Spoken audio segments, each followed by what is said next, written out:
कक्षा 10 विज्ञान चैप्टर है जैव प्रक्रम। इसमें कुछ महत्वपूर्ण ऑब्जेक्टिव प्रश्न दिए गए हैं जो परीक्षा के दृष्टि से बहुत उपयोगी हैं। तो पहला क्वेश्चन है, प्रकाश संश्लेषण क्रिया में ऑक्सीजन गैस निकलती है। इसमें 4 ऑप्शन दिए हुए हैं, कार्बन डाइऑक्साइड से, जल से, वायु से और हरित के विघटन से। इसका बी ऑप्शन होगा जल से। दूसरा क्वेश्चन है, प्रकाश अपक्रिया होती है। प्रकाश अपक्रिया होती है कहाँ होती है? 4 ऑप्शन दिया हुआ है, माइटोकॉन्ड्रिया में, हरित लवक के ग्रेना में, राइबोसोम में, हरित लवक के स्टोमा में। इसका ऑप्शन बी सही उत्तर है, हरित लवक के ग्रेना में। तीसरा क्वेश्चन है कि क्लोरोप्लास्ट के ग्रेना में बनते हैं एटीपी तथा NAD2H। दूसरा है एटीपी तथा ग्लूकोज। तीसरा है एटीपी तथा NADP2H। उपयुक्त सभी। इसका ऑप्शन सी सही होगा, एटीपी तथा NADP2H। क्वेश्चन नंबर 4 है कि हरित लवक के ग्रेना में या हरित लवक के स्ट्रोमा में कौन सी क्रिया होती है? इसमें भी 4 ऑप्शन दिया गया है।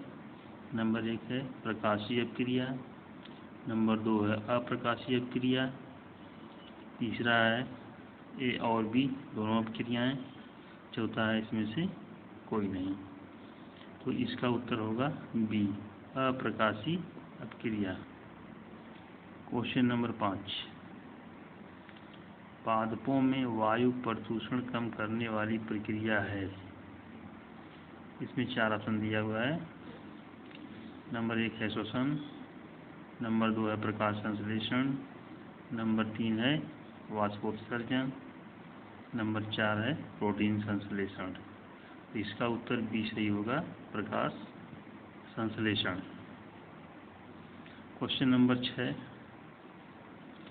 पाइरूवेट के विखंडन से यह कार्बन डाइऑक्साइड जल तथा ऊर्जा देता है और यह क्रिया होती है माइटोकॉन्ड्रिया में।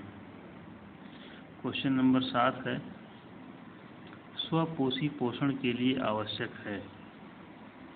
इसमें स्वपोषी पोषण के लिए क्या क्या चीज़ें आवश्यक होती हैं? नंबर 1 है कार्बन डाइऑक्साइड तथा जल, दूसरा है क्लोरोफिल, तीसरा है सूर्य का प्रकाश, चौथा उपयुक्त सभी। इसमें उपयुक्त सभी होगा क्योंकि ये सारी चीज़ें चाहिए।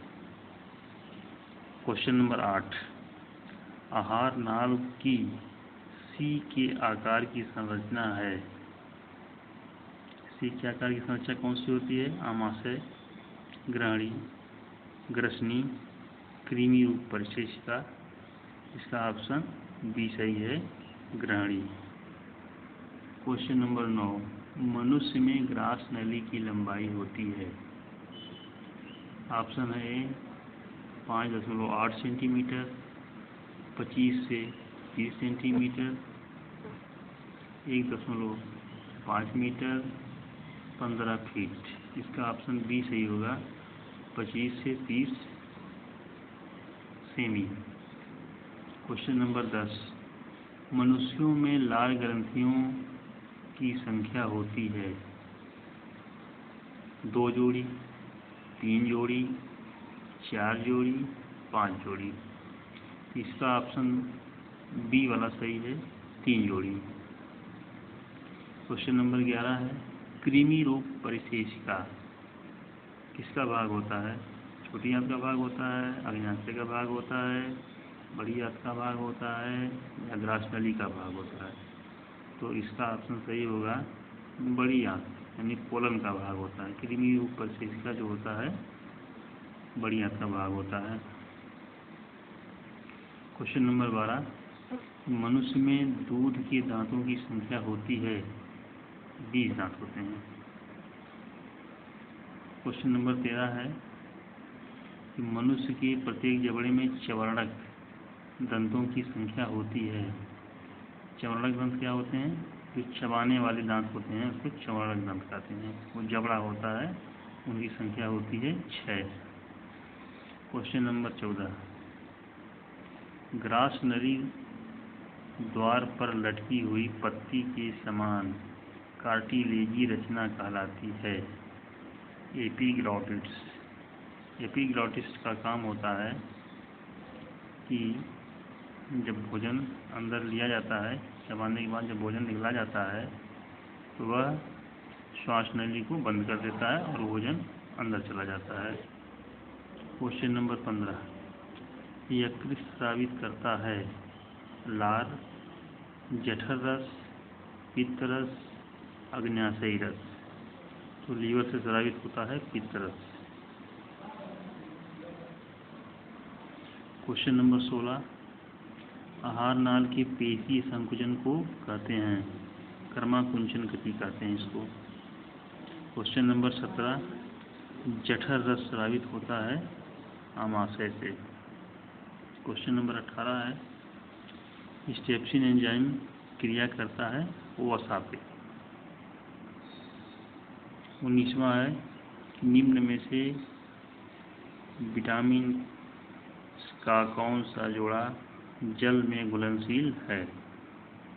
इसमें दिया है ऑप्शन विटामिन ए तथा बी तथा सी तथा के और विटामिन डी तथा बी। तो जल में घुलनशील विटामिन जो होती है वो बी तथा सी होती है। क्वेश्चन नंबर 20, विटामिन सी का अच्छा स्रोत है अंडा, मछली, गेहूं, संतरा। क्वेश्चन नंबर 21, 20 में संतरा होगा। क्वेश्चन नंबर 21, बेरी रोग किस विटामिन की कमी से होता है? विटामिन B1 की कमी से होता है। विटामिन B1 को थायमिन भी कहते हैं। क्वेश्चन नंबर 22, निम्नलिखित में से मनुष्य की लार में पाया जाता है टाइलिन। टाइलिन नाम का एंजाइम पाया जाता है जो स्टार्च का पाचन करता है। क्वेश्चन नंबर 23, हीमोग्लोबिन महत्वपूर्ण भूमिका निभाता है श्वसन क्रिया में। ऊर्जा की मुद्रा है ATP एडिनोसिन ट्राईफॉस्फेट। ग्लाइकोलिसिस की प्रक्रिया संपन्न होती है कोशिका द्रव्य में। ग्लाइकोजेनेसिस क्रिया में बनता है ग्लूकोज। ग्लाइकोलिसिस के अंत में कितने ATP अणुओं का लाभ होता है? ग्लाइकोलिसिस में 2 ATP अणुओं का लाभ होता है। क्वेश्चन नंबर 28, मानव हृदय में कक्षों की संख्या होती है या मनुष्य के हृदय में कोष्ठों की संख्या होती है? 4 कोष्ठ होते हैं। जितने भी स्तनधारी होते हैं उसमें हृदय में 4 कोष्ठ पाए जाते हैं। क्वेश्चन नंबर 29, पल्मोनरी शिरा खुलती है या रुधिर लाती है बाएं अलिंद में। फेफड़े से शुद्ध रक्त आता है बाएं अलिंद में। शुद्ध रुधिर को शरीर के विभिन्न भागों में ले जाती है महाधमनी। वह कौन सी शिरा है जिसमें शुद्ध रुधिर प्रवाहित होती है? पल्मोनरी। पल्मोनरी शिरा ऐसी शिरा होती है जिसमें शुद्ध रक्त प्रवाहित होता है। रुधिर के कितने समूह होते हैं? 4 समूह होता है AB और O। रक्त का लाल रंग किस पदार्थ की उपस्थिति के कारण होता है?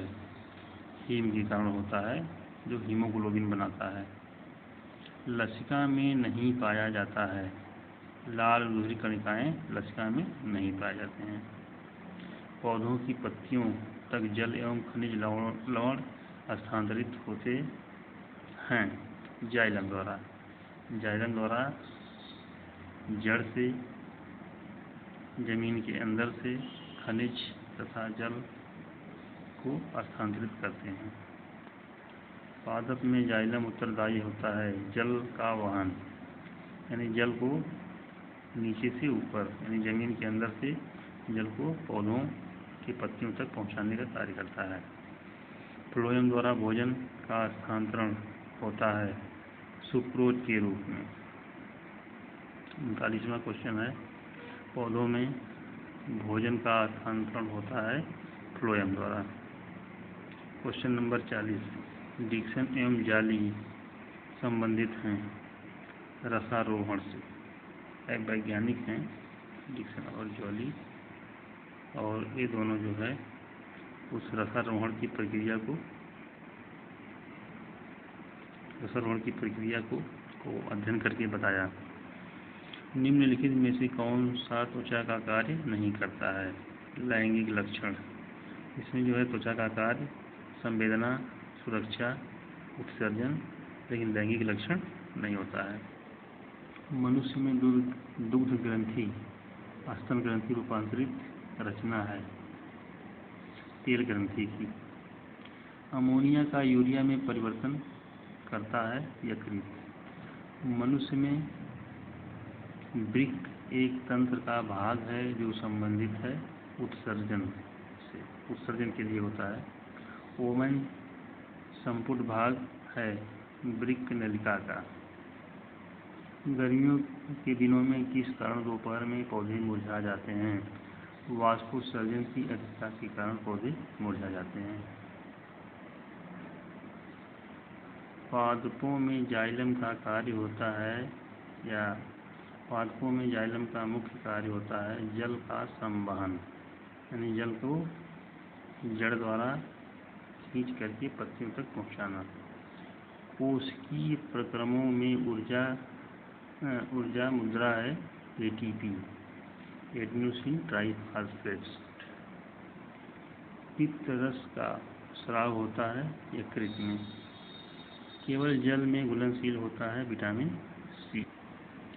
क्वेश्चन नंबर 51 है, एटीपी तथा NADP2H का निर्माण होता है क्लोरोप्लास्ट में। क्वेश्चन नंबर 52 है, केवल न्यूक्लिक अम्ल तथा प्रोटीन के बने होते हैं विषाणु। द्वार कोशिका में पाई जाती है रंध्रों में। द्वार कोशिका जो होता है रंध्रों में पाई जाती है।